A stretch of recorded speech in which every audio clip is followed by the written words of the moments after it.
ಸತ್ಯವೇದ ಪಠಣ ಕಾರ್ಯಕ್ರಮಕ್ಕೆ ನಿಮ್ಮನ್ನು ಪ್ರೀತಿಯಿಂದ ಸ್ವಾಗತಿಸುತ್ತೇವೆ. ಪ್ರಿಯ ಕೇಳುಗರೆ, ಈ ಕಾರ್ಯಕ್ರಮವು ಸತ್ಯವೇದದಲ್ಲಿ ಇರುವಂತಹ ರಹಸ್ಯಗಳ ವಿವರಣೆಯ ಒಂದು ಕಾರ್ಯಕ್ರಮವಾಗಿದೆ. ಕೇಳಿರಿ, ಆಶೀರ್ವಾದ ಹೊಂದಿಕೊಳ್ಳಿರಿ. ನಿಮಗೆ ಪ್ರಶ್ನೆಗಳಿದ್ದಲ್ಲಿ ನಮ್ಮೊಟ್ಟಿಗೆ ನೀವು ಮಾತನಾಡಬೇಕಾದರೆ ನಮ್ಮ ಮೊಬೈಲ್ ಸಂಖ್ಯೆಯನ್ನು ನೀವು ಬರೆದಿಟ್ಟುಕೊಳ್ಳುವುದಾದರೆ ನಮ್ಮನ್ನು ಸಂಪರ್ಕಿಸಬಹುದು. ನಮ್ಮ ಮೊಬೈಲ್ ಸಂಖ್ಯೆ 9920606453. ಈ ಸತ್ಯವೇದ ಅಧ್ಯಯನ ಕಾರ್ಯಕ್ರಮವನ್ನು ಕೇಳ್ತಿರುವಂಥ ನಿಮ್ಮೆಲ್ಲರನ್ನ ನಾನು ತ್ರೈಕ ದೇವರ ನಾಮದಲ್ಲಿ ಸ್ವಾಗತಿಸ್ತೇನೆ. ನಾವು ಮಾಡುವಂತಹ ಈ ಧ್ಯಾನ ನಿಮ್ಮನ್ನು, ನಿಮ್ಮ ಆತ್ಮಿಕ ಜೀವಿತವನ್ನು ಅಭಿವೃದ್ಧಿ ಪಡಿಸ್ತಾ ಹೋಗಲಿ. ಪ್ರಾರ್ಥನೆ ಮಾಡೋಣ. ದೇವರೇ, ಮತ್ತೊಮ್ಮೆ ನಿನ್ನ ವಾಕ್ಯವನ್ನು ಓದುವುದ ಹಾಗೆ ಹಾಗೂ ನಿನ್ನ ವಾಕ್ಯವನ್ನು ಧ್ಯಾನ ಮಾಡುವ ಹಾಗೆ ನಮಗೆ ಸಮಯವನ್ನು, ಅವಕಾಶವನ್ನು ನೀಡಿದ್ದಿ. ಈ ಸಮಯದಲ್ಲಿ ಈ ಕೊಟ್ಟಿರುವಂಥ ಅವಕಾಶವನ್ನು ಸದುಪಯೋಗ ಪಡಿಸಿಕೊಂಡು ನಿನ್ನನ್ನು ಇನ್ನೂ ಹೆಚ್ಚಾಗಿ ಅನುಭವಿಸುವ ಹಾಗೆ, ನಿನ್ನನ್ನು ಇನ್ನೂ ಹೆಚ್ಚಾಗಿ ತಿಳಿದುಕೊಳ್ಳುವ ಹಾಗೆ ಸಹಾಯ ಮಾಡು.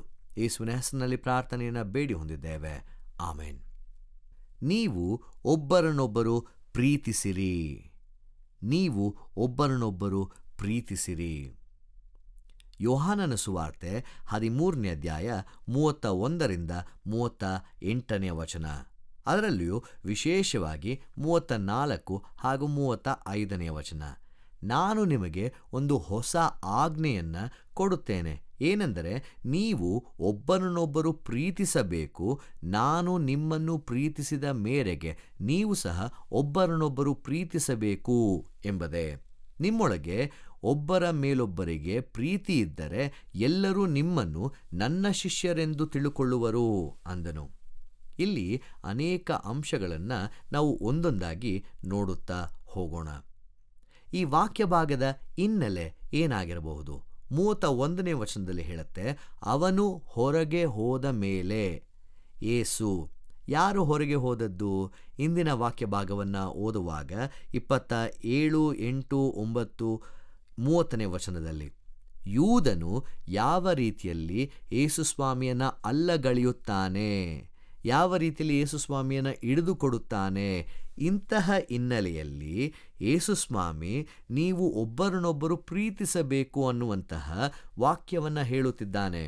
ಮತ್ತೊಂದು ಹಿನ್ನೆಲೆ ಏನು ನಡೀತಾ ಇದೆ? ಯೇಸುಸ್ವಾಮಿ ತನ್ನ ಶಿಷ್ಯರ ಕಾಲುಗಳನ್ನು ತೊಳೆದು ಮುಗಿಸಾಗಿದೆ.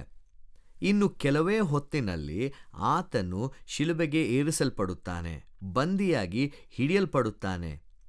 ಇಂತಹ ಸಮಯದ ಮಧ್ಯದಲ್ಲಿ ಈ ವಾಕ್ಯವನ್ನು ಹೇಳುತ್ತಲಿದ್ದಾನೆ. ಯಾವ ರಾತ್ರಿಯಲ್ಲಿ ಅವನನ್ನು ಜನರು ತೊರೆದು ಬಿಡುತ್ತಾರೋ, ಯಾವ ಜನರು ಜೊತೆಗಿದ್ದಂತಹ ಜನರು ಆತನನ್ನು ದೂರವಿಡುತ್ತಾರೋ ಅಂತಹ ಸಮಯದಲ್ಲಿ ದೇವರು ಈ ವಾಕ್ಯವನ್ನು ಹೇಳುತ್ತಿದ್ದಾನೆ. ಎಲ್ಲರೂ ಆರಾಮಾಗಿರಬೇಕಾದ್ರೆ ಅನೇಕ ಬಾರಿ ಒಳ್ಳೆಯ ವಿಷಯಗಳನ್ನು ನಾವು ಕೇಳಬಹುದು. ಆದರೆ ಇಂತಹ ಗಾಢವಾದಂತಹ ಸನ್ನಿವೇಶದಲ್ಲೂ ಯಾರಾದರೂ ಈ ರೀತಿಯಾದಂತಹ ಆಜ್ಞೆಯನ್ನು ಕೊಡಲಿಕ್ಕೆ ಸಾಧ್ಯವಾ? ಯೇಸುಸ್ವಾಮಿ ಅನೇಕ ಬಾರಿ ತಾನು ಆಜ್ಞೆಗಳನ್ನು ನೀಡಿದ್ದಾನೆ. ಅದರಲ್ಲಿ ವಿಶೇಷವಾಗಿ ನಮಗೆ ಕಂಡುಬರುವಂಥದ್ದು 2 ಆಜ್ಞೆ. ನೀವು ದೇವರನ್ನ ಪ್ರೀತಿ ಮಾಡಿರಿ, ನಿಮ್ಮ ನೆರೆಯವನನ್ನು ನಿನ್ನಂತೆಯೇ ಪ್ರೀತಿ ಮಾಡಿರಿ. ಆದರೆ ಇಲ್ಲಿ ಯೇಸುಸ್ವಾಮಿ ಹೊಸ ಆಜ್ಞೆಯನ್ನು ಕೊಡುತ್ತಿದ್ದಾನೆ ಎಂಬುದಾಗಿ ಹೇಳುವಾಗ, ನೀವು ಒಬ್ಬರನ್ನೊಬ್ಬರು ಪ್ರೀತಿಸಬೇಕು. ನಾನು ನಿಮ್ಮನ್ನು ಪ್ರೀತಿಸಿದ ಮೇರೆಗೆ ನೀವು ಒಬ್ಬರನ್ನೊಬ್ಬರು ಪ್ರೀತಿಸಬೇಕು. ಈ ಪ್ರೀತಿ ಅನ್ನುವಂಥದ್ದು ಬಹಳ ಬಹಳ ಮುಖ್ಯವಾದಂಥ ಅಂಶವಾಗಿ ಈ ವಾಕ್ಯ ಭಾಗದಲ್ಲಿ ನಮಗೆ ಕಾಣಸಿಗ್ತದೆ. ಗ್ರೀಕ್ ಭಾಷೆಯಲ್ಲಿ ಬೇರೆ ಬೇರೆ ಪದಗಳನ್ನು ಈ ಪ್ರೀತಿಯನ್ನು ವರ್ಣಿಸಲು ಬಳಸಲಾಗ್ತದೆ. ಈ ಗ್ರೀಕ್ ಭಾಷೆಯಲ್ಲಿ ಈರೋಸ್ ಎಂಬುದಾಗಿ ಹೇಳುವಾಗ ಹೆಚ್ಚಿನ ಪಕ್ಷ ಇದೊಂದು ರೀತಿಯಲ್ಲಿ ದೈಹಿಕವಾದಂತಹ ಪ್ರೀತಿಯನ್ನು ತೋರಿಸುವಂಥದ್ದಾಗಿರ್ತದೆ. ಫಿಲಿಯೋ ಅನ್ನುವಂತಹ ಮತ್ತೊಂದು ಪದ ಸಹೋದರರ ಪ್ರೀತಿಯನ್ನು ತೋರಿಸುವಂಥದ್ದಾಗಿರ್ತದೆ. ಸ್ಟಾರ್ಜೆ ಅನ್ನುವಂತಹ ಮತ್ತೊಂದು ಪದ ವಾತ್ಸಲ್ಯದ ಪ್ರೀತಿಯನ್ನು ತೋರಿಸುವಂಥದ್ದಾಗಿರ್ತದೆ. ಹಾಗೂ ಅಗಾಪೆ ಅನ್ನುವಂತಹ ಪದ ಅನ್ಕಂಡೀಷನಲ್ ಲವ್, ದೇವರ ಪ್ರೀತಿಯನ್ನು ತೋರಿಸುವಂಥದ್ದಾಗಿರ್ತದೆ. ನಾನು ಹೇಳಿದಂತಹ ಮೊದಲ ಬೇರೆ ಬೇರೆ 3 ಪದಗಳಲ್ಲಿ there is give and take policy. ನೀನು ನನಗೆ ಚೆನ್ನಾಗಿದೆಯಾ, ನಾನು ನೀನು ಚೆನ್ನಾಗಿರ್ತೇನೆ. ನೀನು ನನ್ನ ಕಂಡ್ರೆ ಇಷ್ಟನಾ, ನನಗೂ ನೀನು ಕಂಡ್ರೆ ಇಷ್ಟ.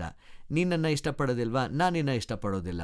ಈ ರೀತಿಯಲ್ಲಿ ಗಿವ್ ಆ್ಯಂಡ್ ಟೇಕ್ ಪಾಲಿಸಿ ಇರ್ತದೆ. ಆದರೆ ಈ ಅಗಾಪೆ ಎಂಬುದಾಗಿ ಹೇಳುವಾಗ, ನಾನು ನಿಮ್ಮನ್ನು ಪ್ರೀತಿಸಿದ ಮೇರೆಗೆ ನೀವು ಒಬ್ಬರನ್ನೊಬ್ಬರು ಪ್ರೀತಿಸಬೇಕು ಎಂಬುದಾಗಿ ಹೇಳುವಾಗ, ಇಲ್ಲಿ ಯಾವುದೇ ರೀತಿಯಾದಂಥ ಕಂಡೀಷನ್ ಇಲ್ಲ, ಯಾವುದೇ ರೀತಿಯಾದಂಥ ಷರತ್ತು ಇಲ್ಲ. There is only giving. ಎಲ್ಲವೂ ಸಂಪೂರ್ಣವಾಗಿ ಕೊಡುವಂತಹ ಅಂಶ ನಾವಿಲ್ಲಿ ನೋಡ್ತೇವೆ. ದೇವರು ಈ ಲೋಕಕ್ಕೆ ಯಾಕೆ ಬಂದರು? ನನಗೋಸ್ಕರ, ನಮಗೋಸ್ಕರ. ಯಾರಿಗೋಸ್ಕರ ಬದುಕಿದ್ರು? ನನಗೋಸ್ಕರ, ನಮಗೋಸ್ಕರ. ಯಾರಿಗೋಸ್ಕರ ಪ್ರಾಣ ಕೊಡ್ತಾ ಇದ್ದಾನೆ? ನನಗೋಸ್ಕರ, ನಮಗೋಸ್ಕರ. ಯಾರಿಗೋಸ್ಕರ ಪುನರುತ್ಥಾನ ಹೊಂದ? ನನಗೋಸ್ಕರ, ನಮಗೋಸ್ಕರ. It is all about others.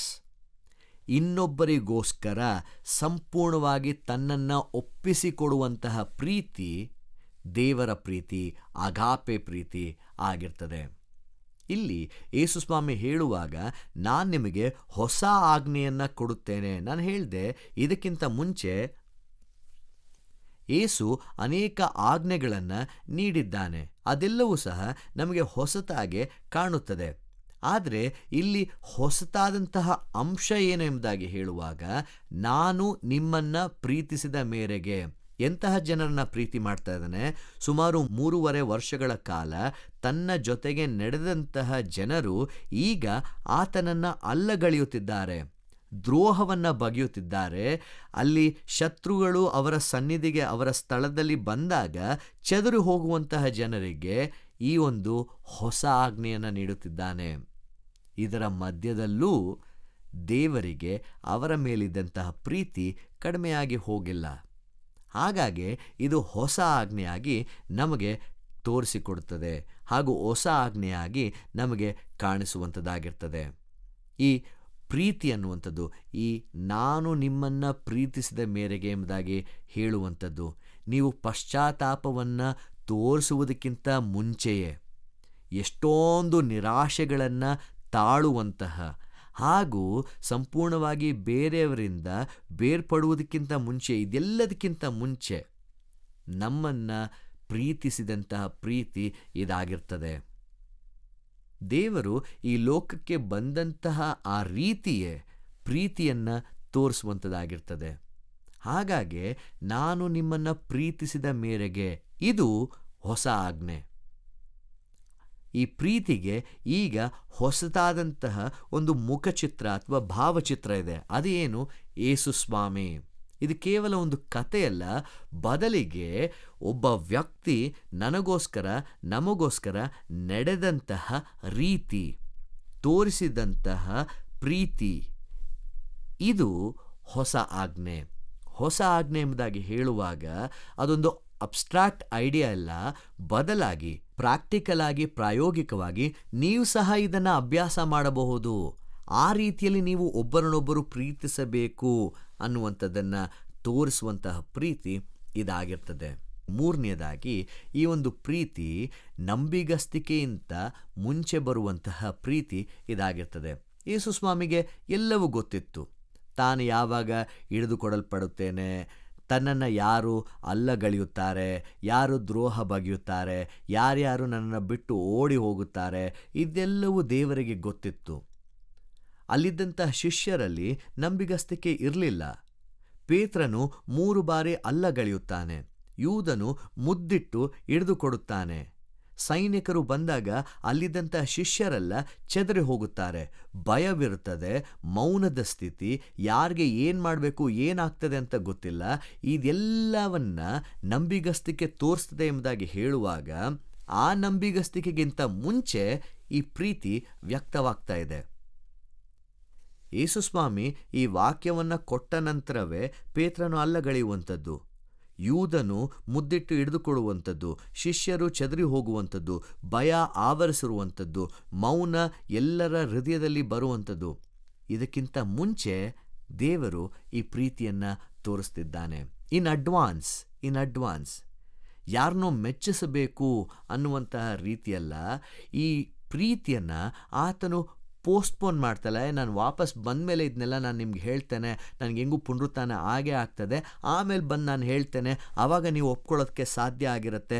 ಇಲ್ಲ, ಅಪನಂಬಿಗಸ್ತಿಕೆ ಇರಬೇಕಾದಾಗ್ಯೂ ಸಹ ದೇವರು ಈ ಪ್ರೀತಿಯನ್ನು ತಾನು ಸುತ್ತಮುತ್ತಲೂ ಇರುವಂತಹ ಜನರ ಮಧ್ಯದಲ್ಲಿ ತೋರಿಸಿ ಕೊಡುತ್ತಿದ್ದಾನೆ. ಇಂತಹ ಬಾಧ್ಯತೆ ನಮ್ಮಲ್ಲಿ ಇದೆಯಾ? ಇಂತಹ ಕಮಿಟ್ಮೆಂಟ್ ನಮ್ಮಲ್ಲಿ ಇರಲಿಕ್ಕೆ ಸಾಧ್ಯವಾ? ಯೇಸುಸ್ವಾಮಿ ಈ ವಾಕ್ಯವನ್ನು ಹೇಳಬೇಕಾದ್ರೆ it is not a simple thing to practise. ತನ್ನ ಸುತ್ತಮುತ್ತಲೂ ಜನ, ನಮಗೆ ಅನೇಕ ಬಾರಿ ನಮ್ಮ ಸುತ್ತಮುತ್ತಲಿರುವಂಥ ಜನ ಏನು ಯೋಚನೆ ಮಾಡ್ತಾ ಇದ್ದಾರೆ ಅನ್ನೋದು ಗೊತ್ತಿರೋದಿಲ್ಲ, ಹೇಗೆ ನಡೆದುಕೊಳ್ತಾರೆ ಅನ್ನೋದು ಗೊತ್ತಿರೋದಿಲ್ಲ. ಆದರೆ ಈತನು ದೇವರಾಗಿರುವಂಥ ಕಾರಣ ಆತನಿಗೆ ಎಲ್ಲವೂ ಗೊತ್ತಿದೆ. ಆದಾಗ್ಯೂ ಸಹ ಆತನು ಪ್ರೀತಿ ಮಾಡ್ತಾ ಇದ್ದಾನೆ. ದ್ರೋಹ ಮಾಡುವಂತಹ ಜನರಿಗೆ, ಅಲ್ಲಗಳೆಯುವಂಥ ಜನರಿಗೆ ನಾವು ಯಾವ ಸ್ಥಾನದಲ್ಲಿ ಇದ್ದೇವೆ? ನಾವು ಯಾರಾದರೂ ಜನರು ನಮಗೆ ವಿರುದ್ಧವಾಗಿ ಪ್ರತಿಕ್ರಿಯಿಸಿದ ನಂತರ ನಮ್ಮ ಟ್ರೂ ಕಲರ್ ಹೊರಗಡೆ ಬರ್ತದೆ. ಯಾವ ರೀತಿಯಲ್ಲಿ ಅವ್ರ ಜೊತೆ ನಡೆದುಕೊಳ್ಬೇಕು, ಯಾವ ರೀತಿಯಲ್ಲಿ ನಾವು ವರ್ತಿಸಬೇಕು, ಇದೆಲ್ಲವನ್ನು ನಾವು ಯೋಚನೆ ಮಾಡ್ತೇವೆ. ಆದರೆ ಇಲ್ಲಿ ಯೇಸುಸ್ವಾಮಿ ಉದ್ದೇಶಪೂರ್ವಕವಾಗಿ ಆ ಅಪನಂಬಿಗಸ್ತಿಕೆಯ ಮಧ್ಯದಲ್ಲಿ ಪ್ರೀತಿಯನ್ನು ತೋರಿಸುತ್ತಿದ್ದಾನೆ. ಇದು ಬಾಧ್ಯತೆ. ಹಾಗಾಗಿ ನಾವು ಪ್ರಾರ್ಥನೆ ಮಾಡುವಾಗ ಈ ಸಾಲನ್ನು ಉಪಯೋಗಿಸಿರಬಹುದು. ನಂಬಿಗಸ್ತ ದೇವರು ನೀನು, ನಮ್ಮ ಅಪನಂಬಿಗಸ್ತಿಕೆಗಳ ಮಧ್ಯದಲ್ಲೂ ಸಹ ನೀನು ಕಾರ್ಯ ಮಾಡಿದ್ದಿ ಎಂಬುದಾಗಿ ಹೇಳುವಾಗ ಇದು ಆ ಪ್ರೀತಿಯಾಗಿರ್ತದೆ. ನಾವು ರೋಮಪುರ ಪತ್ರಿಕೆ 5ನೇ ಅಧ್ಯಾಯ 8ನೇ ವಚನ ಓದಬೇಕಾದ್ರೆ ನಾವು 5ನೇ ವಚನದಿಂದಲೇ ಆರಂಭಿಸುವುದಾದರೆ ಅಲ್ಲಿ ಅಶಕ್ತರಾಗಿರಬೇಕಾದ್ರೆ, ಭಕ್ತಿಹೀನರಾಗಿರುವಾಗ, ಅನೀತಿವಂತರು, 8ನೇ ವಚನದಲ್ಲಿ ನಾವು ಪಾಪಿಗಳಾಗಿದ್ದಾಗಲೂ ನಮಗೋಸ್ಕರ ಪ್ರಾಣ ಕೊಡುವುದರಲ್ಲಿ ಆತನು ನಮ್ಮ ಮೇಲೆ ಇಟ್ಟಿರುವಂಥ ಪ್ರೀತಿಯನ್ನು ಸಿದ್ಧಾಂತಪಡಿಸಿದ್ದಾನೆ ಎಂಬುದಾಗಿ ಹೇಳ್ತದೆ. ಹಾಗಾಗಿ ಈ ಪ್ರೀತಿ ನಾವು ಅಪನಂಬಿಗಸ್ತಿಕೆಯಲ್ಲಿ ಇರಬೇಕಾದರೂ, ನಮಗೆ ಯೋಗ್ಯತೆ ಇಲ್ಲದೇ ಇರಬೇಕಾದರೂ ಇರುವಂತಹ ಪ್ರೀತಿ ಆಗಿರ್ತದೆ. ಹಾಗಾಗಿ ಈ ಯೇಸು ಕ್ರಿಸ್ತನಲ್ಲಿರುವಂತಹ ಪ್ರೀತಿ ನಮ್ಮನ್ನು ಅದೇ ರೀತಿಯಲ್ಲಿ ರೂಪಿಸುವಂಥದ್ದಾಗಿರ್ತದೆ. ಈ ಪ್ರೀತಿ ಯೇಸುಸ್ವಾಮಿಯನ್ನು ಬೇರೆಯವರ ಮುಂದೆ ಮೊಣಕಾಲೂರುವ ಹಾಗೆ, ಶಿಷ್ಯರ ಕಾಲುಗಳನ್ನು ತೊಳೆಯಬೇಕಾದ್ರೆ ಆತನು ಬಾಗಬೇಕಾಗಿತ್ತು. ಈ ಪ್ರೀತಿ ಅನೇಕ ಜನರು ಯಾರು ಪವಿತ್ರವಾಗಿರೋದಿಲ್ಲ, ಸತ್ಯವೇದದ ಪ್ರಕಾರ ಕುಷ್ಠರೋಗಿಗಳು, ರಕ್ತಸ್ರಾವ ಹೊಂದಿರುವಂಥವರು, ಅವ್ರನ್ನೆಲ್ಲ ಮುಟ್ಟುವಂತಹ ಒಂದು ಪರಿಸ್ಥಿತಿ ಇಲ್ಲ. ಆದರೆ ಈ ಪ್ರೀತಿ ಅವರನ್ನು ಮುಟ್ಟುವಂತಹ ಪ್ರೀತಿಯಾಗಿರ್ತದೆ. ಯಾರಿಗೆ ಆರಾಮದಾಯಕವಾಗಿರೋದಿಲ್ಲ, ಯಾರ ಹೃದಯಗಳಲ್ಲಿ ಕಷ್ಟದ ಭಾರ ಇರುತ್ತದೆ, ಅಂಥವರ ಮಧ್ಯದಲ್ಲಿ ಇರುವಂತಹ ಪ್ರೀತಿ ಇದಾಗಿರ್ತದೆ. ಯೋಹಾನನ ಸುವಾರ್ತೆ 11ನೇ ಅಧ್ಯಾಯ 35ನೇ ವಚನದಲ್ಲಿ ಆತನು ಮರಿಯಳ ಜೊತೆ, ಮಾರ್ತಳ ಜೊತೆ ಕಣ್ಣೀರಿಡುವಂತಹ ದೇವರಾಗಿರ್ತಾನೆ. ಅಂತಹ ಪ್ರೀತಿ ಇದಾಗಿರ್ತದೆ. ಈ ಪ್ರೀತಿ ತಾನು ದೇವರಾಗಿದ್ದಾಗ್ಯೂ ತನ್ನ ಅಧಿಕಾರವನ್ನು ಚಲಾಯಿಸುವಂತಹ ಪ್ರೀತಿ ಆಗಿರೋದಿಲ್ಲ. ಬದಲಾಗಿ ತನ್ನನ್ನು ಬಿಟ್ಟುಕೊಡುವಂತಹ, ಆ ಅಧಿಕಾರದ ಅರ್ಥವನ್ನೇ ಬದಲಾಯಿಸುವಂತಹ ಪ್ರೀತಿ ಇದಾಗಿರ್ತದೆ. ಹಾಗಾಗಿ ನಾನು ನಿಮ್ಮನ್ನು ಪ್ರೀತಿಸಿದ ಮೇರೆಗೆ ನೀವು ಒಬ್ಬರನ್ನೊಬ್ಬರು ಪ್ರೀತಿಸಬೇಕು ಎಂಬುದಾಗಿ ಹೇಳುವಾಗ ಇದೆಲ್ಲವನ್ನು ನಾವು ಮಾಡಲಿಕ್ಕೆ ಸಾಧ್ಯವಾ? ಈ ಲೋಕದಲ್ಲಿ ಎಲ್ಲವೂ ನಾನು ಹೇಳ್ದಂಗೆ, ನಾನಿರುವ ಹಾಗೆ, ನನ್ನ ಸುತ್ತಮುತ್ತಲು ಯಾವಾಗಲೂ ನಾನು ಲೈಮ್ ಲೈಟಲ್ಲಿ ಇರಬೇಕು, ನಿಯಂತ್ರಣವನ್ನು ಪಡೀಲಿಕ್ಕೆ ಇಷ್ಟಪಡ್ತೇವೆ, ಯಾವಾಗಲೂ ಜಯಶಾಲಿಗಳಾಗಬೇಕು, ನಾವು ಗುರುತಿಸಲ್ಪಡಬೇಕು. ಇದೆಲ್ಲದರ ಮಧ್ಯದಲ್ಲಿ ಬೇರೆಯವರಿಗೋಸ್ಕರ ಅಥವಾ ಬೇರೆಯವರ ಜೀವಿತದಲ್ಲಿ ಒಂದು ಹೊಸ ನಿರೀಕ್ಷೆಯನ್ನು ಹುಟ್ಟಿಸುವಂತಹ ಪ್ರೀತಿಯನ್ನು ನಾವು ತೋರಿಸಲಿಕ್ಕೆ ಸಾಧ್ಯವಾ? It is not about self, it is about others. ನಾನು ನಿಮ್ಮನ್ನು ಪ್ರೀತಿಸಿದ ಮೇರೆಗೆ. 5ನೇದಾಗಿ ಇಲ್ಲಿ ಪ್ರೀತಿ ಎಂಬುದಾಗಿ ಹೇಳುವಾಗ it is not a performance. ಈ ಪ್ರೀತಿ ಎಂಬುದಾಗಿ ಹೇಳುವಾಗ ಇಟ್ ಈಸ್ ಅಬೌಟ್ ರಿಮೈನಿಂಗ್, ಉಳಿಯುವಂತಹ ಪ್ರೀತಿ. ಇಲ್ಲಿ ಕೇವಲ ಯೇಸುಸ್ವಾಮಿ ತನ್ನನ್ನು ತ್ಯಾಗರೂಪವಾಗಿ ಒಪ್ಪಿಸಿಕೊಟ್ಟನು ಅನ್ನುವಂಥದ್ರಲ್ಲಿ ಅಡಕವಾಗಿಲ್ಲ. ಬದಲಾಗಿ ಈ ಎಲ್ಲ ಅಂಶಗಳನ್ನು ಆತನು ಹುಟ್ಟುವುದಕ್ಕಿಂತ ಮುಂಚೆಯೇ ಆತನಿಗೆ ಗೊತ್ತಿತ್ತು. ಹೇಗೆ ಇದೆಲ್ಲವನ್ನು ಪ್ರತಿನಿತ್ಯ ತಾಳ್ಕೊಂಡಿರಬಹುದು, ಆ ಎಂಡ್ಯೂರೆನ್ಸ್ ಅದು ಇರುವಂತಹ ಪ್ರೀತಿ ಆಗಿರ್ತದೆ. ನಮಗೆ ಯಾವಾಗಲೂ ಪರ್ಫಾರ್ಮ್ ಮಾಡೋದಕ್ಕೆ ಆಪರ್ಚುನಿಟೀಸ್ಗಳಿಗೇನು ಕಡಿಮೆ ಇಲ್ಲ. ಪರ್ಫಾರ್ಮ್ ಮಾಡಬೇಕಾದ್ರೆ ಎಲ್ಲ ಬೇರೆಯವ್ರು ನೋಡ್ತಾ ಇದ್ದಾರಾ, ಅಪ್ರೂವ್ ಮಾಡ್ತಾ ಇದ್ದಾರಾ ಅನ್ನುವಂತಹ ರೀತಿಯಲ್ಲಿ ನೋಡ್ಕೊಳ್ತೇವೆ. ಆದರೆ ಯೇಸುಸ್ವಾಮಿ ಇದೆಲ್ಲವನ್ನ ಮಾಡಬೇಕಾದಾಗ್ಯೂ ಸಹ ಹಿ ಟಾಲರೇಟೆಡ್, ಹಿ ಎಂಡ್ಯೂರ್ಡ್. ಪ್ರತಿನಿತ್ಯ ತಾನು ಹೊಂದಬೇಕಾಗಿರುವಂಥ ಮರಣದ ಕುರಿತು ಎಷ್ಟು ಬಾರಿ ಯೋಚನೆ ಮಾಡಿರ್ಬೋದು. ಅಷ್ಟು ಕಷ್ಟ ಇದ್ದಾಗ್ಯೂ ಸಹ ಪ್ರತಿನಿತ್ಯ ತನ್ನ ಪ್ರೀತಿಯನ್ನು ವ್ಯಕ್ತಪಡಿಸುವಾತನು ಆಗಿರುತ್ತಾನೆ. ಆತನು ಕ್ಷಮಿಸುತ್ತಾನೆ, ಜನರ ಪ್ರತಿಯೊಂದು ನೋವುಗಳನ್ನು ಕೇಳುತ್ತಾನೆ. ಆ ಸ್ಥಳದಿಂದ ಬಿಟ್ಟು ಹೋಗುವುದಕ್ಕೆ ಅವಕಾಶವಿದ್ದಾಗ್ಯೂ ಸಹ ಆತನು ಅಲ್ಲೇ ಉಳಿಯುತ್ತಾನೆ. ಸಂಪೂರ್ಣವಾಗಿ ಆತನು ಆ ಕರುಣೆಯನ್ನು ಅನುಭವಿಸುತ್ತಾನೆ. ಇಲ್ಲಿ ಯಾವುದೇ ರೀತಿಯಾದಂತಹ ಬೌಂಡ್ರಿ ಆ ಸ್ವಾಮಿಯನ್ನು ತಡೆಯುವುದಿಲ್ಲ. ಸಮಾರ್ಯದ ಹೆಂಗಸು, 12 ವರ್ಷದಿಂದ ರಕ್ತಸ್ರಾವದಿಂದ ಬಳಲುತ್ತಿದ್ದಂತಹ ಆ ಮಹಿಳೆ, ತೀರಿ ಹೋದಂತಹ ಆ ಹುಡುಗಿ, ಕಾಣದೇ ಇದ್ದಂತಹ ಬಾರ್ತಿಮಾಯ, ಎಷ್ಟೊಂದು. ಇಲ್ಲಿ ದೆರ್ ಇಸ್ ನೋ ಬೌಂಡ್ರಿ. ಇಲ್ಲಿ ಸಂಪೂರ್ಣವಾಗಿ ನಿನಗೆ ಮಾತ್ರ ಮಾಡ್ತೇನೆ, ಅವ್ರಿಗೆ ಮಾಡಲ್ಲ, ಅವ್ರಿಗೆ ಮಾತ್ರ ಮಾಡ್ತೇನೆ, ನಿನಗೆ ಮಾಡಲ್ಲ ಅನ್ನುವಂಥದ್ದಿಲ್ಲ. ಈ ಪ್ರೀತಿ ಅದು ಯಾವಾಗಲೂ ಸಕ್ರಿಯವಾಗಿರ್ತದೆ. ಈ ಪ್ರೀತಿ ಯಾವಾಗಲೂ ತಾಳ್ಮೆಯನ್ನು ಹೊಂದಿರ್ತದೆ ಹಾಗೂ ಹೆಚ್ಚು ಮೌಲ್ಯಾಧಾರಿತವಾಗಿರುವಂತಹ ಪ್ರೀತಿ ಇದಾಗಿರ್ತದೆ. ಹಾಗಾಗಿ it is not a performance but a love that remains ಅನ್ನುವಂಥದ್ದನ್ನು ನಾನಿಲ್ಲಿ ಹೇಳಲಿಕ್ಕೆ ಇಷ್ಟಪಡ್ತೇನೆ. ಸೊ ನಾವು ಇನ್ನೊಬ್ಬರ ಮೇಲೆ ತೋರುವಂತಹ ಪ್ರೀತಿ ಹೇಗಿರುತ್ತದೆ? ಯೋಹಾನನ ಸುವಾರ್ತೆ 15ನೇ ಅಧ್ಯಾಯದಲ್ಲೂ ಸಹ ಯೇಸುಸ್ವಾಮಿ ನಾನೇ ನಿಜವಾದ ದ್ರಾಕ್ಷೆ ಬಳ್ಳಿ ಎಂಬುದಾಗಿ ಹೇಳುವಾಗ ಹೇಗೆ ಒಬ್ಬರಿಗೊಬ್ಬರು ಅಂದರೆ ತಂದೆ ಹಾಗೂ ಆತನ ಸಂಬಂಧ ನಿಕಟವಾಗಿರುವಂತಹ ಪ್ರೀತಿಯನ್ನು ಅಲ್ಲಿ ತೋರಿಸ್ತದೆ. It is not something that we produce, it is something that we participate in. ನಾವು ಉಂಟು ಮಾಡುವಂತಹ ಪ್ರೀತಿ ಅದಾಗಿರೋದಿಲ್ಲ, ಪಾಲ್ಗೊಳ್ಳುವಂತಹ ಪ್ರೀತಿ ಆಗಿರ್ತದೆ. ಪಾಲ್ಗೊಳ್ಳುವಂಥದ್ದು ಹೇಗೆ? ನೆಲೆಗೊಂಡಿದರೆ ಮಾತ್ರವೇ ಪಾಲ್ಗೊಳ್ಳುವುದಕ್ಕೆ ಸಾಧ್ಯ. ಹಾಗಾಗಿ ಈ ಪ್ರೀತಿ, ನಾನು ನಿಮ್ಮನ್ನು ಪ್ರೀತಿಸಿದ ಮೇರೆಗೆ ಎಂಬುದಾಗಿ ಹೇಳುವಾಗ it is not a performance but a love that remains. ಯಾವುದು ಉಳಿಯುವಂತಹ ಪ್ರೀತಿ ಇದಾಗಿರ್ತದೆ. 6ನೇದಾಗಿ, ಈ ಪ್ರೀತಿ ಅನ್ನುವಂಥದ್ದು ಇಡೀ ಲೋಕಕ್ಕೆ ಸಾಕ್ಷಿಯನ್ನು ನೀಡುವಂತಹ ಪ್ರೀತಿ ಇದಾಗಿರ್ತದೆ. ಇದರ ಮೂಲಕ ನಿಮ್ಮನ್ನು ನನ್ನ ಶಿಷ್ಯರೆಂದು ತಿಳುಕೊಳ್ಳುವರು. ನಿಮ್ಮೊಳಗೆ ಒಬ್ಬರ ಮೇಲೊಬ್ಬರಿಗೆ ಪ್ರೀತಿ ಇದ್ದರೆ ಎಲ್ಲರೂ ನಿಮ್ಮನ್ನು ನನ್ನ ಶಿಷ್ಯರೆಂದು ತಿಳುಕೊಳ್ಳುವರು. ಈ ಕ್ಲೇಮನ್ನು ಮಾಡುವಾಗ ಇದು ಯಾವುದೋ ಒಂದು ತತ್ವವಲ್ಲ, ಇದು ಯಾವುದೋ ಒಂದು ಧಾರ್ಮಿಕವಾದಂತಹ ಕಾರ್ಯವಲ್ಲ. ಬದಲಾಗಿ ನಾವು ಕ್ರೈಸ್ತರಾಗಿದ್ದೇವೆ, ದೇವರ ಪ್ರೀತಿಲಿ ನೆಲೆಗೊಂಡಿದ್ದೇವೆ ಎಂಬುದಾಗಿ ಹೇಳುವಾಗ ಇತರರ ಮಧ್ಯದಲ್ಲಿ ಅದನ್ನು ನಾವು ತೋರಿಸುತ್ತಿದ್ದೇವಾ, ವ್ಯಕ್ತಪಡಿಸುತ್ತಿದ್ದೇವಾ? ಅನೇಕ ಬಾರಿ ನಾವು ಅನೇಕ ಘರ್ಷಣೆಗಳಲ್ಲಿ, ಅನೇಕ ಮುರಿದು ಹೋದಂತಹ ಸಂಬಂಧಗಳಲ್ಲಿ ಇರ್ತೇವೆ. ಅದರ ಮಧ್ಯದಲ್ಲಿ ದೇವರ ಕೃಪೆಯನ್ನು ಈ ಪ್ರೀತಿಯ ಮೂಲಕ ತೋರಿಸಲಿಕ್ಕೆ ಸಾಧ್ಯವಾ? ಈ ಲೋಕಕ್ಕೆ ಆತನ ಪ್ರೀತಿಯನ್ನು ಸಾಕ್ಷೀಕರಿಸ್ತದೆ ಎಂಬುದಾಗಿ ಹೇಳುವಾಗ ದೇವರ ಪ್ರೀತಿಯನ್ನು ನಾನು ಹೊಂದ್ಕೊಂಡೆ, ಹಾಗಾಗಿ ನಾನೇ ಇದನ್ನ ಇಟ್ಕೊಂಡು ಖುಷಿಯಾಗಿರ್ತೇನೆ ಅಲ್ಲ. ನಾವು ಇತರರ ಮುಂದೆ ಸಾಕ್ಷೀಕರಿಸುವಂತಹ ಅಂಶ ಈ ಪ್ರೀತಿ ಆಗಿರ್ತದೆ. ಯಾವ ರೀತಿಯಲ್ಲಿ ಮತ್ತೊಬ್ಬರನ್ನು ನಾನು ಟ್ರೀಟ್ ಮಾಡುತ್ತೇನೆ ಅನ್ನುವಂತಹ ಪ್ರೀತಿ ಇದಾಗಿರ್ತದೆ. ಹಾಗೂ ಕಡೆಯದಾಗಿ, ಈ ಪ್ರೀತಿ ಅನ್ನುವಂಥದ್ದು ಆತನ ಆಜ್ಞೆಗಳ ಅಡಿಯಲ್ಲಿ ಇರುವಂಥದ್ದಾಗಿರ್ತದೆ. ಈ ಪ್ರೀತಿ ಎಂಬುದಾಗಿ ಹೇಳುವಾಗ, ಯೇಸುವಿನ ಪ್ರೀತಿ ಎಂಬುದಾಗಿ ಹೇಳುವಾಗ ನಮ್ಮ ಪ್ರತಿಯೊಂದೊಂದು ಪ್ರತಿಕ್ರಿಯೆಯನ್ನು ಅದು ರೂಪಿಸುವಂಥದ್ದಾಗಿರ್ತದೆ. We are very fast in judging someone ಅಲ್ವಾ? ಸೊ ಈ ಪ್ರೀತಿ ನಮ್ಮಲ್ಲಿ ಇರುವಾಗ ಇನ್ನೊಬ್ಬರನ್ನು ನಾವು ತೀರ್ಪು ಮಾಡ್ತೇವಲ್ಲ, ಅದನ್ನು ಸ್ಲೋ ಮಾಡುವಂಥ ಪ್ರೀತಿಯಾಗಿರ್ತದೆ. ನಮ್ಮ ಬಾಯಿ ಜಾಸ್ತಿ ಕೆಲಸ ಮಾಡ್ತದೆ, ಇನ್ನೊಬ್ಬರ ಮೇಲೆ ಏನಾದರೂ ಹೇಳಿಬಿಡ್ತೇವಲ್ಲ, ಅದನ್ನು ಸ್ಲೋ ಮಾಡಿ ವಿತ್ಡ್ರಾ ಮಾಡುವಂಥ ಪ್ರೀತಿ ಇದಾಗಿರ್ತದೆ.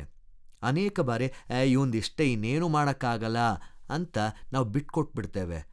ಅದನ್ನು ಸ್ಲೋ ಮಾಡುವಂಥ ಪ್ರೀತಿ ಇದಾಗಿರ್ತದೆ. ಇದು ಕೇವಲ ಭಾವನೆಯಿಂದ ಕೂಡಿರುವಂತಹ ಪ್ರೀತಿಯಲ್ಲ, ಬದಲಾಗಿ ಇದು ದೇವರ ಶಿಲುಬೆಯಲ್ಲಿ ನಮಗೆ ಕಂಡು ಸಿಕ್ಕಂತಹ ಪ್ರೀತಿ ಇದಾಗಿರ್ತದೆ. ನಾವು ಕಹಿಯಾಗಿ ಇರದೆ ಬೇರೆಯವರಿಗೆ ಸಂಪೂರ್ಣವಾಗಿ ಕೊಟ್ಟು ಬಿಡುವಂತಹ ಪ್ರೀತಿ ಇದಾಗಿರ್ತದೆ. 3 ಅಂಶಗಳನ್ನು ಹೇಳಿ ನಾನು ಈ ಪ್ರಸ್ತಾಪವನ್ನು ಮುಗಿಸ್ತೇನೆ. ನಂಬಿಕೆಯನ್ನು ಪಡೆಯುವುದಕ್ಕಿಂತ ಮುಂಚೆ ಪ್ರೀತಿಯನ್ನು ಕೊಡಲಿಕ್ಕೆ ಸಾಧ್ಯವಾ? ಇಲ್ಲಿ ಯೇಸು ಸ್ವಾಮಿಯ ಪ್ರೀತಿ ನಮಗೆ ಅದನ್ನು ತೋರಿಸಿಕೊಡ್ತದೆ. ಆತನಿಗೆ ನಾ ಹೇಳಿದೆ ಎಲ್ಲವೂ ಗೊತ್ತಿತ್ತು, ಆದಾಗ್ಯೂ ಸಹ ಯೇಸು ಸ್ವಾಮಿ ಪ್ರೀತಿಯನ್ನು ಮಾಡುತ್ತಾನೆ. ಅನಿಶ್ಚಿತತೆಯ ಮಧ್ಯದಲ್ಲೂ ಸಹ ಆತನು ನಂಬಿಗಸ್ತಿಕೆಯನ್ನು ಆಯ್ಕೆ ಮಾಡಿ ಅಪನಂಬಿಗಸ್ತಿಕೆ ಉಳ್ಳಂತಹ ಜನರಿಗೂ ಪ್ರೀತಿಯನ್ನು ತೋರಿಸುತ್ತಾನೆ. 2ನೇದಾಗಿ, ಕ್ರಿಸ್ತನ ಪ್ರೀತಿ ಎಂಬುದಾಗಿ ಹೇಳುವಾಗ ಅದು ಇರುವಿಕೆಯನ್ನು ತೋರಿಸ್ತದೆ, ಬದಲಾಗಿ ಪರ್ಫಾರ್ಮೆನ್ಸ್ ಅಲ್ಲ. ಈ ಒಂದು ಪ್ರೀತಿ ಬಹಳ ಸರಳವಾದಂತಹ ಪ್ರೀತಿ. ನಿಮ್ಮ ಇರುವಿಕೆ, ನೀವು ಎಷ್ಟು ಕೇಳಿಸ್ಕೊಳ್ತೀರಾ, ನೀವು ಎಷ್ಟು ಕ್ಷಮಿಸ್ತೀರಾ, ನೀವು ಎಷ್ಟು ಈ ಭಿನ್ನಮತಗಳನ್ನು ಒಪ್ಪಿಕೊಳ್ಳದೆ ಹೋಗ್ತೀರಾ, ಈ ಎಲ್ಲ ಸಣ್ಣ ಪುಟ್ಟ ಕಾರ್ಯಗಳಲ್ಲಿ ಪ್ರೀತಿ ಕಾಣಸಿಗುವಂಥದ್ದಾಗಿರ್ತದೆ. ಹಾಗಾಗಿ it is not a performance, ನಿಮ್ಮ ಇರುವಿಕೆ ಆಗಿರ್ತದೆ ಕ್ರಿಸ್ತನ ಪ್ರೀತಿ. ಹಾಗೂ 3ನೇದಾಗಿ, ಈ ಪ್ರೀತಿ ಅನ್ನುವಂಥದ್ದು ಹೊರಗಿನ ಜಗತ್ತಿಗೆ ಕ್ರಿಸ್ತನು ಯಾರು ಅನ್ನುವಂಥದ್ದನ್ನು ಸಾಕ್ಷೀಕರಿಸುವಂಥ ಪ್ರೀತಿಯಾಗಿರ್ತದೆ. ಈ ಪ್ರೀತಿಯನ್ನು ನಾವು ಅಭ್ಯಾಸಿಸಿದರೆ ಏನಂತೆ, ನಾವು ಕ್ರಿಸ್ತನ ಶಿಷ್ಯರೆಂದು ತಿಳುಕೊಳ್ಳುವರು ಯಾರು? ಜನರು. ಆ ರೀತಿಯಲ್ಲಿ ನಾವು ಮುರಿದು ಹೋಗಿರುವಂತಹ ಸಂಬಂಧಗಳ ಮಧ್ಯೆ ನಮ್ಮ ಪ್ರೀತಿಯನ್ನು ಇತರರ ಮಧ್ಯದಲ್ಲಿ ತೋರಿಸುವಂಥದ್ದಾಗಿರಬೇಕು. ಹಾಗಾಗಿ ನಾನು ನಿಮ್ಮನ್ನು ಪ್ರೀತಿಸಿದ ಮೇರೆಗೆ ನೀವು ಒಬ್ಬರನ್ನೊಬ್ಬರು ಪ್ರೀತಿಸಬೇಕೆಂಬುದಾಗಿ ಹೇಳುವಾಗ ಆ ಕ್ರಿಸ್ತನ ಪ್ರೀತಿಯನ್ನು ಮೊದಲು ನಾವು ಹೊಂದಿಕೊಂಡು ಅದಾದ ನಂತರ ಆ ಪ್ರೀತಿಯನ್ನು ಇತರರಿಗೆ ತೋರಿಸುವಂಥವರಾಗಿರೋಣ. ಅಂತಹ ಪ್ರೀತಿಯನ್ನು ಅಭ್ಯಾಸಿಸೋಣ. ಇದು ಪ್ರತಿನಿತ್ಯದ ಅಭ್ಯಾಸ ಆಗಿರಬೇಕು. ದೇವರು ನಿಮ್ಮನ್ನು ಆಶೀರ್ವದಿಸಲಿ. ಪ್ರಾರ್ಥನೆ ಮಾಡೋಣ. ನಾನು ನಿಮ್ಮನ್ನು ಪ್ರೀತಿಸಿದ ಮೇರೆಗೆ, ಈ ಅಂಶ ಆಜ್ಞೆಯನ್ನು ಹೊಸದಾಗಿ ಮಾಡುತ್ತದೆ. ಪ್ರೀತಿಯಲ್ಲಿ ಏನು ಹೊಸತು ಎಂಬುದಾಗಿ ಹೇಳುವಾಗ, ನೀನು ನಮ್ಮ ಮೇಲೆ ತೋರಿದಂಥ ಪ್ರೀತಿಯನ್ನು ಮುರಿದು ಹೋದಂತಹ ಈ ಲೋಕದಲ್ಲಿ ವ್ಯಕ್ತಪಡಿಸಲಿಕ್ಕೆ ಸಾಧ್ಯವಾ? ಅದನ್ನು ಮಾಡಲು ನಮಗೆ ಸಹಾಯಿಸುವಂಥದ್ದಾಗಿರ್ತದೆ. ಸ್ವಾಮಿ, ಇದ್ದಂತಹ ಅನಿಶ್ಚಿತತೆಯ ಮಧ್ಯದಲ್ಲೂ, ಇದ್ದಂತಹ ದ್ರೋಹ ಮಾಡುವಂತಹ ಜನರ ಮಧ್ಯದಲ್ಲೂ, ಅಲ್ಲಗಳೆಯುವಂತಹ ಜನರ ಮಧ್ಯದಲ್ಲೂ ಈ ಪ್ರೀತಿಯನ್ನು ತೋರಿಸುವುದರ ಮೂಲಕ ನಿನ್ನ ನಿಜ ಗುಣವನ್ನು ನಮ್ಮ ಮುಂದೆ ಇಟ್ಟಿದ್ದಿ. ಆ ನಿಜ ಗುಣವನ್ನು ಸ್ವಲ್ಪವಾದರೂ ನಾವು ಹೊಂದಲಿಕ್ಕೆ ಸಾಧ್ಯವಾ? ನಿನ್ನ ವಾಕ್ಯ ನಮಗೆ ಸಹಾಯ ಮಾಡಲಿ. ಆಮೆನ್.